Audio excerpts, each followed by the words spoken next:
அன்பிற்கினியவர்களே, இனிய காலை வணக்கம். மழை பெய்யா நாட்களிலும் மஞ்சள் குடையோடு வரும் ரோஜாப்பூ மிஸ் வகுப்பின் முதல் நாளொன்று முன்வொரு முறை எங்களிடம் கேட்டார். படித்து முடித்ததும் என்ன ஆக போறீங்க? முதல் பெஞ்சை யாருக்கும் விட்டுத்தராத கவிதாவும் வனிதாவும் டாக்டர் என்றார்கள் கோரஸாக. இன்று கல்யாணம் முடிந்து குழந்தைகள் பெற்று ரேஷன் கடை வரிசையில் கவிதாவையும், கூந்தலில் செருகிய சீப்புடன் குழந்தைகளை பள்ளிக்கு வழி அனுப்பும் வனிதாவையும் எப்போதாவது பார்க்க நேர்கிறது. இன்ஜினியராகப் போகிறேன் என்ற எல் சுரேஷ்குமார் பாதியில் கோட்டடித்து பட்டுத்தறி நெய்ய போய்விட்டான். எங்கள் அப்பாவுடைய இரும்பு கடையை பார்த்துப்பேன். கடைசி பெஞ்ச் CN ராஜேஷ் சொன்னபோது எல்லோரும் சிரித்தார்கள்.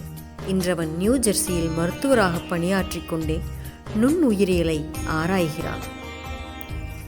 ஃப்ளைட் ஓட்டுவேன் என்று சொல்லி ஆச்சரியங்களில் எங்களை தள்ளிய அகஸ்டின் செல்லபாபு TNPSC தேர்வெழுதி கடைநிலை ஊழியனானான். அணுசக்தி விஞ்ஞானியாவேன் என்ற நான் திரைப்பாடல்கள் எழுதி கொண்டிருக்கிறேன். வாழ்க்கையின் காற்று எல்லாரையும் திசை மாற்றி போட வாத்தியாராவேன் என்று சொன்ன குண்டு சுரேஷ் மற்றும் நாங்கள் படித்த அதே பள்ளியில் ஆசிரியராக பணியாற்றுகிறான்.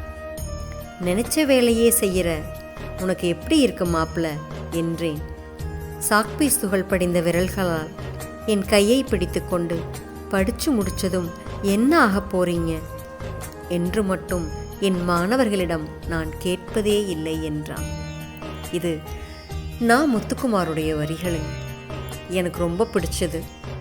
சரி, இவங்க கூட பகிர்ந்துக்கணும்னு ஆசைப்பட்டேன்.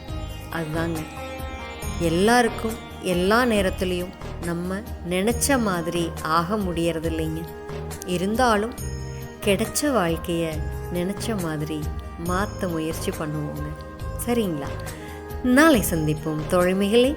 மகிழ்வுடன் விஸ்டம் மெட்ரிக் மேல்நிலைப்பள்ளி செய்யாற்றை வென்றான்.